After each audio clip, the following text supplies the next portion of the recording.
नमस्ते, जी भारत देख रहे हैं आप। मैं हूं आपके साथ दिव्यांश शर्मा। शुरुआत करते हैं हमारे खास पेशकश छोटे में बड़ी बात की, जहां नए तेवर और नए कलवर के साथ खबरों का एक नया अंदाज देखने को मिलता है। बड़े मुद्दे, हर बड़ी हलचल पर बात होगी, वो भी बहुत ही कम समय में, क्योंकि शॉर्ट फॉर्म की वजह से आपका समय बचता है और खबरों का दायरा बढ़ता है। तो चलिए करते हैं शुरुआत छोटे में बड़ी बात।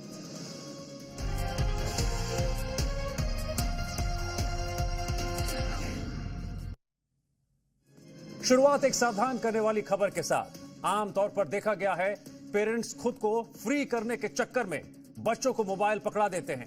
आगे चलकर मोबाइल की ये लत कितनी बुरी हो सकती है, आप इसका अंदाजा नहीं लगा सकते। एमपी के छतरपुर से सामने आई यह खबर आपको हैरान भी करेगी और सोचने पर मजबूर भी करेगी। आखिर एक बच्चा कैसे मोबाइल का इतना आदी हो गया और सिर्फ स्क्रीन टूटने से नाराज होकर उसने खुदकुशी करने का फैसला ले लिया। अब अस्पताल में जिंदगी और मौत के बीच झूलता यही वो बच्चा है जिसने जहर खाकर खुदकुशी की कोशिश की, क्योंकि इसके मोबाइल की स्क्रीन टूट गई थी। मां के पास पैसे नहीं थे, इसलिए वो तत्काल स्क्रीन ठीक करने से इनकार कर रही थी। मम्मी ने अबे पैसा नहीं है, फिर तुमने क्या करो? फिर क्या करो? क्या खा ला तुमने? जानकारी मिलते ही परिवार वाले इसे तुरंत जिला अस्पताल ले गए। डॉक्टर से प्राथमिक इलाज के बाद उसे मेडिसिन वार्ड में भर्ती कर ऑब्जर्वेशन में रखा है। हालांकि अब छात्र को अपनी गलती का एहसास हो गया है। ये घटना सबक है, क्योंकि हर घर में बच्चे हैं। जरूरत है हम अपने बच्चों का ख्याल रखें, मोबाइल से बचाने की कोशिश करें। कॉर्पोरेट वर्ल्ड में कहावत है, बॉस इज ऑलवेज राइट, यानी बॉस हमेशा सही होते हैं, चाहे उनका फैसला कितना भी गलत क्यों ना हो। और इसी चक्कर में कई लोग बॉस की चापलूसी के जरिए बिना काम के ही कंपनी में अच्छे पोस्ट पर पहुंच भी जाते हैं। ऐसा ही एक सवाल जब प्रेमानंद महाराज से किया गया, उन्होंने असली और नकली बॉस का अंतर समझाया। कहा कि नकली बॉस को कोई भी फंसा ले, लेकिन असली बॉस से चापलूसी नहीं चलती। ये नकली बॉसों को कोई भी फंसा ले, चापलूसी कर ले, लेकिन असली बॉस से चापलूसी नहीं चलती। और उसको रिझा ले तो हमें लगता है सब नकली बॉस भी तुम्हारे अंडर में हो जाएंगे। इतना ही नहीं, बल्कि उन्होंने ये भी कहा कि भगवान की कृपा की जरूरत है। लोग यहाँ इंसान की कृपा की कामना करते हैं। भगवान जिस पर कृपा करते हैं उस पर सब कृपा करते हैं। तो हम लोग भगवान की कृपा को ना चाह करके इंसान की कृपा चाहते हैं, और इंसान की कृपा कभी मिल नहीं सकती। प्रेमानंद जी के इस बयान को लोग सोशल मीडिया पर अपने बॉस को टैग कर शेयर भी कर रहे हैं। उत्तर प्रदेश के अमरोहा से एक हैरान करने वाला मामला सामने आया, जहां धर्म छिपाकर एक मुस्लिम व्यक्ति भीख मांग रहा था। साथ ही नंदी के साथ गांव-गांव घूमकर भविष्य बताने का दावा कर रहा था। जब गांव वालों को शक हुआ तो राकेश बने असलम की पोल खुल गई। नंदी को लेकर तुम है? ये कौन सा तरीका अभी तुम्हारा मांगने का? हमारा तरीका ये, हमारे कौन है मुस्लिम जो जब तुम मुसलमान हो तो मुसलमान के तरीके से मांगो ना। तुम लोगों ने ऐसा हिंदू के उससे क्यों मांग रहे हो भाई? ग्रामीणों का आरोप है कि युवक ये बहरूपिया नंदी के साथ गांव-गांव भीख मांग रहा था। अपने आप को राकेश नाम बताता था और अपना धर्म बदलकर वो भीख मांगता था। आए दिन हिंदू बस्तियों में, हिंदू घरों में जाता था, बहन बेटियों के हाथ भी देखता था। इसकी सूचना पुलिस को दी गई और मौके पर पहुंची पुलिस ने युवक को अपने साथ थाने ले जाकर उसका चालान किया और नंदी को गौशाला भेज दिया गया। जांच के आधार पर आगे की कार्रवाई की जाएगी। मध्य प्रदेश के सागर के एक युवक ने मुस्लिम धर्म त्याग कर हिंदू धर्म अपना लिया है। धर्म बदलने से पहले युवक का नाम असद खान था, लेकिन धर्म परिवर्तन के बाद अब वह अथर्व त्यागी कहलाएंगे। युवक ने यूपी के बनारस जाकर पूरे विधि विधान के साथ सनातन धर्म में वापसी की। ये है एमपी के असद खान, जिन्होंने इस्लाम धर्म त्याग कर काशी में सनातन धर्म को अपना लिया है और असद खान बन गए अथर्व त्यागी। गंगा की गोद में नाव पर 21 ब्राह्मणों की मौजूदगी में वैदिक विधान से असद का शुद्धिकरण किया गया। फिर गणेश पूजन हुआ और हनुमान चालीसा का पाठ किया गया। पूजा पाठ के बाद असद का मुंडन संस्कार हुआ, तिलक लगाया गया और शिखा छोड़ी गई और सबसे अहम संस्कार हुआ नामकरण, जहां उन्हें अथर्व त्यागी नाम दिया गया। असद खान अब अथर्व त्यागी बन गए हैं। असद ने 20 रुपए के स्टैंप में अपना शपथनामा लिखा। सनातन में वापसी की खुशी असद के चेहरे पर साफ झलक रही थी। गंगा के बीच नाव पर वो जोर जोर से जय श्री राम का नारा लगा रहे थे।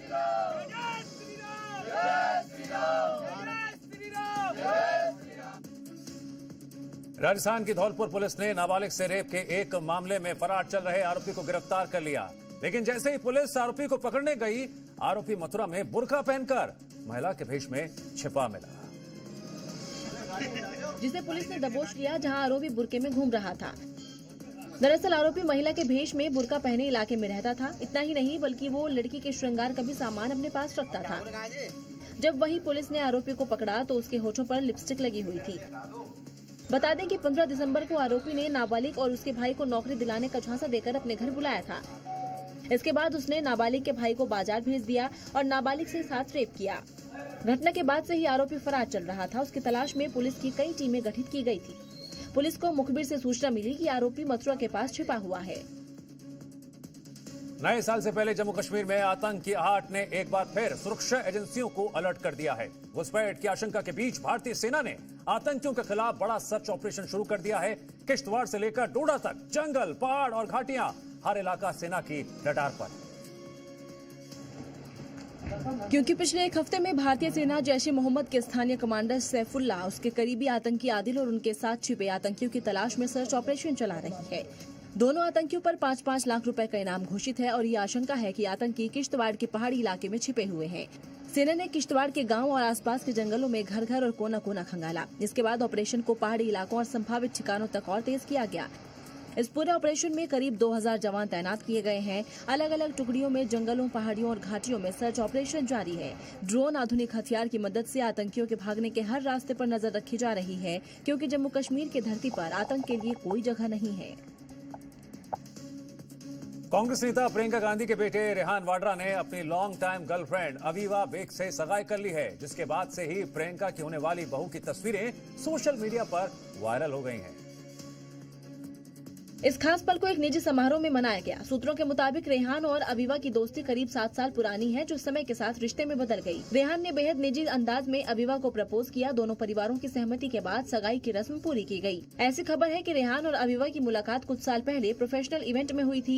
वहीं से दोनों की दोस्ती की शुरुआत और धीरे धीरे प्यार में बदल गई। अवीवा बेग दिल्ली की रहने वाली है और उनका परिवार वाड्रा परिवार के काफी करीब माना जाता है। अवीवा ने अपनी शुरुआती शिक्षा दिल्ली के प्रतिष्ठित मॉडर्न स्कूल से पूरी की और उसके बाद ओपी जिंदल ग्लोबल यूनिवर्सिटी से मीडिया कम्युनिकेशन एंड जर्नलिज्म में डिग्री हासिल की। अब बात पश्चिम बंगाल की करते हैं, जहां टीएमसी और बीजेपी के बीच जुबानी जंग तेज होती जा रही है। अमित शाह ने दावा किया इस बार पश्चिम बंगाल में बीजेपी की सरकार बनेगी। वहीं ममता बनर्जी का कहना है वो बीजेपी को बंगाल में पांव पसारने नहीं देगी। क्योंकि अमित शाह लगातार पश्चिम बंगाल का दौरा कर रहे हैं, ममता सरकार पर सवाल उठा रहे हैं। आज भी उन्होंने कहा कि टीएमसी के 15 साल के शासन में भय, भ्रष्टाचार, कुशासन और घुसपैठ से बंगाल की जनता चिंतित और भयभीत है। यही कारण है कि बंगाल में बीजेपी की सरकार बनने जा रही है। 2026 में बंगाल में 2/3 बहुमत के साथ भारतीय जनता पार्टी की सरकार बनेगी। अमित शाह ने इधर वार किया तो ममता बनर्जी ने भी पलटवार करने में देरी नहीं की। এখন আর বলতে পারছি না इस बार 200 पार, এবার বলতে হবে এবার তুমি দেশ থেকে বার। बीजेपी और टीएमसी के दिग्गजों के बीच जुबानी जंग से साफ है कि इस बार पश्चिम बंगाल में मुकाबला बेहद दिलचस्प होगा। पश्चिम बंगाल में अगले साल होने वाले विधानसभा चुनाव से पहले मुख्यमंत्री ममता बनर्जी हिंदुत्व रथ पर सवार होती नजर आ रही हैं। उन्होंने अगले महीने राज्य के सबसे बड़े महाकाल मंदिर की आधारशिला रखने का ऐलान जो किया है, जिसके बाद वो सियासी विरोधियों के निशाने पर आ गई हैं। और लोग पूछ रहे हैं कि चुनाव के समय उन्हें हिंदुओं की क्यों याद आ रही है, क्योंकि अब तक ममता बनर्जी पर तुष्टीकरण की राजनीति के आरोप लगते रहे हैं। कोलकाता में दुर्गा आंगन की नींव रखने के बाद वो खुद को धर्म निरपेक्ष बता रही है। হ্যাঁ, আমাকে অনেকে বলে আমি অ্যাপিজমেন্ট করি। আমি অ্যাপিজমেন্ট করি না, আমি সেকুলার সঠিক তথ্যে অর্থাৎ সর্বধর্ম সমন্বয়। दरअसल ममता बनर्जी की पार्टी से निष्कासित विधायक हुमायूं कबीर नई बाबरी बना रहे हैं। इस बीच ममता बनर्जी मंदिर मार्ग पर चल पड़ी। जगन्नाथ मंदिर, दुर्गा आंगन और महाकाल मंदिर बनवाएंगी। वो राजनीति तो पूरा है। वो पहले जगन्नाथ मंदिर बनाया। ये आग से खेलना जो ममता बनर्जी शुरू किया है, क्योंकि वो 15 साल कोई काम किए नहीं है, तो इसलिए विभाजन का राजनीति करना पड़ता है। समझना मुश्किल नहीं है कि ममता बनर्जी की सियासत में इतना बड़ा बदलाव क्यों आया है। अब देखना होगा कि उन्हें इसका कितना सियासी फायदा मिलता है। उत्तर प्रदेश में विधानसभा चुनाव से पहले जातीय सियासत की काट के लिए बीजेपी और आरएसएस अब जात पात को दूर करके हिंदू सर्वप्रथम के मिशन में जुट गई है और इस अभियान के लिए 2 करोड़ से ज्यादा कार्यकर्ता और स्वयंसेवक यूपी के हर गांव गली में उतार दिए गए हैं। इसके लिए बीजेपी, आरएसएस और एबीवीपी ने हिंदुत्व और राष्ट्रवाद के एजेंडे को धार देते हुए उत्तर प्रदेश के सियासी मैदान में चुनावी व्यूह रचना शुरू कर दिया है। इन तीनों संगठनों ने मिलकर यूपी में 2 करोड़ से ज्यादा कार्यकर्ताओं की बड़ी टीम तैयार की है। इसका मकसद जातियों के बंधनों को तोड़कर हिंदुओं के छत्र चले सभी को लामबंद करना है। दलित, आदिवासी और शोषित समाज को एक करना। यूपी में बीजेपी अटल जन्म शताब्दी समेत तमाम बड़े अभियानों के जरिए यूपी के गांव और कस्बों में सर्व समाज को लामबंद कर रही है। लगातार सभी हिंदुओं को एक साथ एकजुट करने के लिए अखिल विद्यार्थी भारती परिषद, संघ और भाजपा उत्तर प्रदेश में कवायद करते हुए नजर आ रहे हैं, ताकि 27 के दंगल में योगी आदित्यनाथ को एक बार फिर से सत्ता के शिखर तक पहुंचाया जा सके। सीएम हिमंता ने प्रण लिया है कि असम में एक भी घुसपैठिया नहीं बचेगा। असम में चुनाव से पहले सीएम हिमंता बिस्वा शर्मा ने घुसपैठियों को हिंदुस्तान छोड़ने की फाइनल वार्निंग दे दी है। यूपी से लेकर असम तक घुसपैठियों के खिलाफ सख्त एक्शन लिया जा रहा है। यूपी में घुसपैठियों के खिलाफ टॉर्च ऑपरेशन चल रहा है। पुलिस के साथ एटीएस भी घुसपैठियों की धरपकड़ में लगी है। तो वहीं असम में हिमंता सरकार भी घुसपैठियों के खिलाफ कड़ी कार्रवाई कर रही है। घुसपैठियों को पकड़ कर डिटेंशन सेंटर भेजा जा रहा है। लेकिन अब हिमंता सरकार घुसपैठियों के खिलाफ तगड़ा रुख अपना लिया है। उन्होंने 48 घंटे का अल्टीमेटम दे दिया है। असम खाली करो, नहीं तो अंजाम के लिए तैयार रहो। আহ্বান জনাম যে যিমান পাৰে সোনকালে আপোনালোকে সত্ৰৰ পৰা আঁতৰি যাওক, আমাৰ ফৰেষ্টৰ পৰা আঁতৰি যাওক। চৰকাৰে কাকো ৰেহাই নিদিয়ে। सीएम की साफ चेतावनी है कि असम की जमीन और जंगलों पर अवैध कब्जा किसी भी हाल में बर्दाश्त नहीं किया जाएगा। या तो वो खुद चले जाएं, अब सरकार एक्शन लेगी तो किसी को बख्शा नहीं जाएगा। अब बात करते हैं लालू प्रसाद के बड़े लाल की, जिनका विवादों से पीछा छूटने का नाम नहीं ले रहा है। इस साल के जाते जाते तेज प्रताप एक और नए विवाद में फंस गए। अब उनकी ही पार्टी के एक पूर्व कार्यकर्ता ने उन पर गंभीर आरोप लगाए हैं और पटना के बेउर थाने में जनशक्ति जनता दल के खिलाफ शिकायत दर्ज कराई है, जिसमें संतोष रेणु यादव ने दावा किया है कि तेज प्रताप की ओर से लगाए गए सारे आरोप झूठे हैं। साथ ही ये तेज प्रताप से ही अपनी जान को खतरा बता रहे हैं।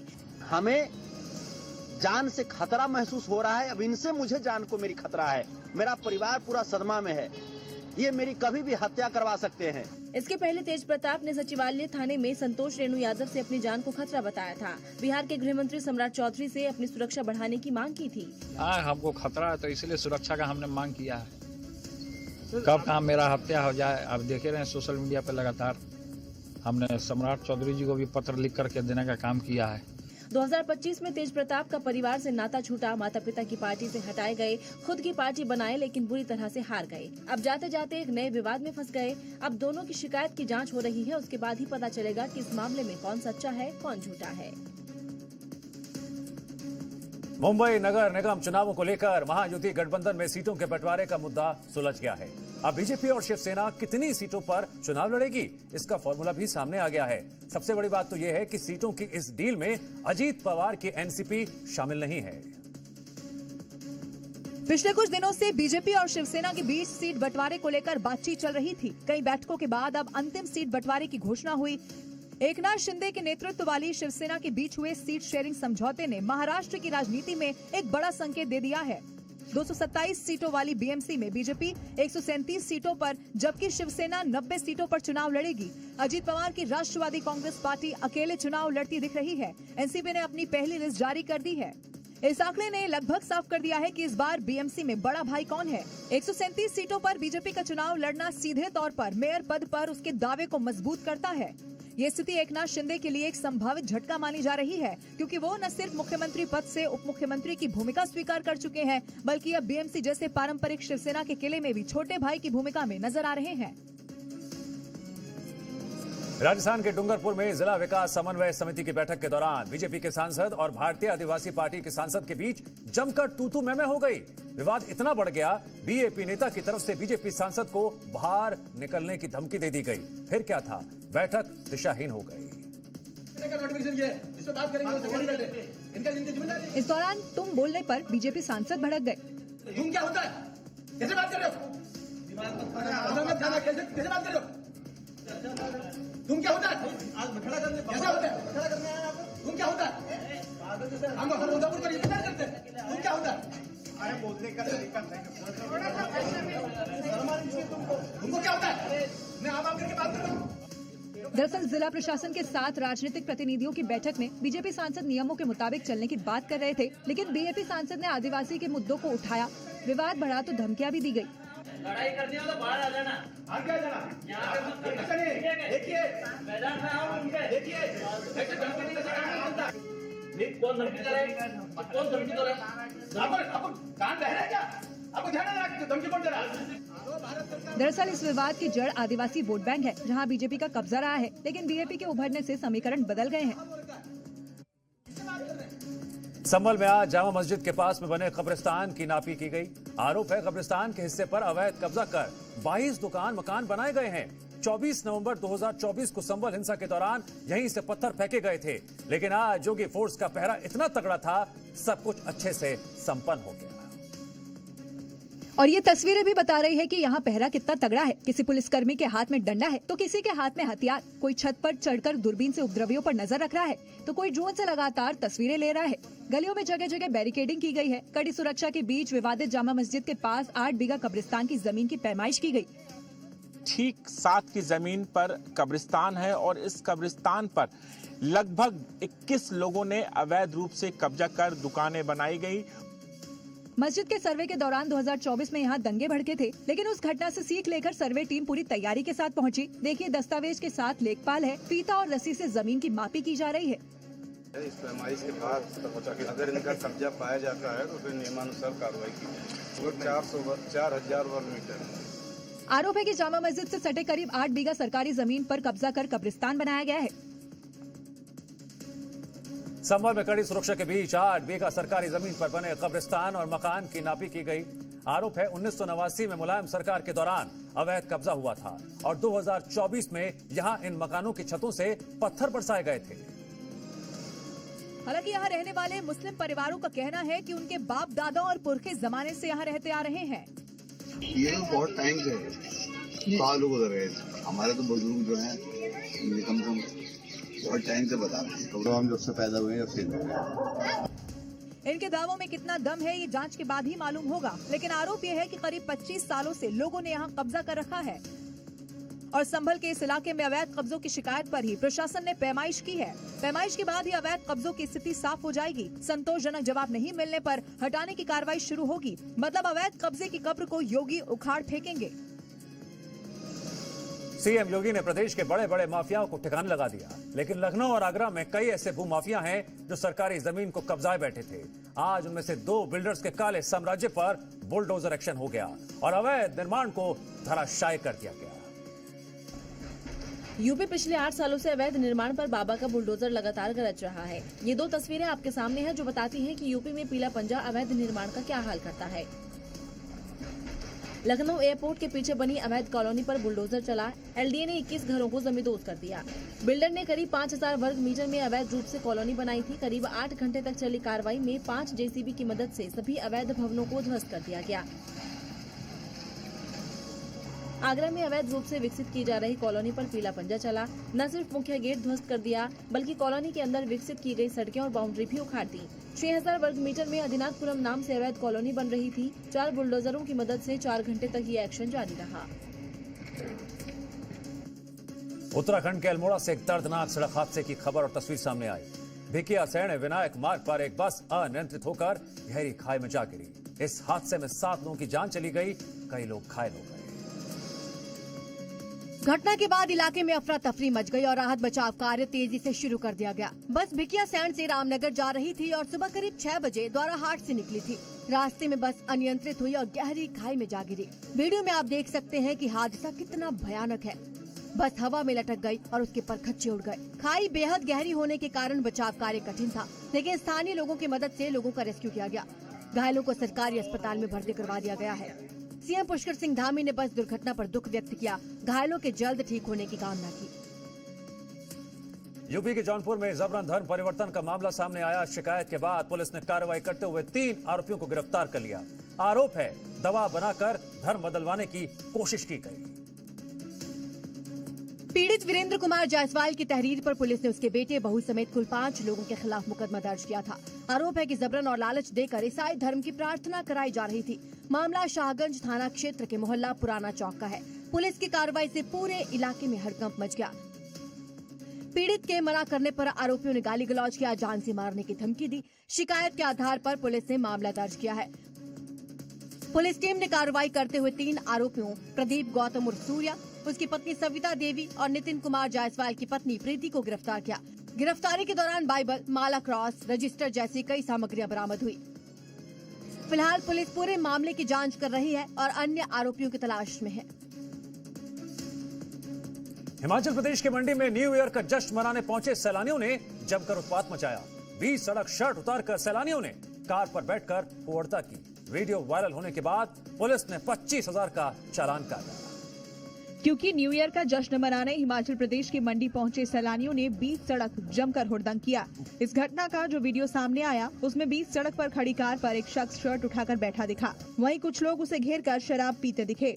इस दौरान सैलानियों ने वहां जमकर उत्पात मचाया, जिससे वहां से गुजर रहे लोगों को काफी परेशानियों का सामना करना पड़ा। वीडियो वायरल होने के बाद सुक्खू पुलिस एक्शन में आ गई, जिसके बाद गाड़ी का 25,000 रुपए का चालान काटा, साथ ही कार को भी जब्त कर लिया। हालांकि पुलिस ने 20,000 बेल बॉन्ड पर आरोपियों को छोड़ दिया।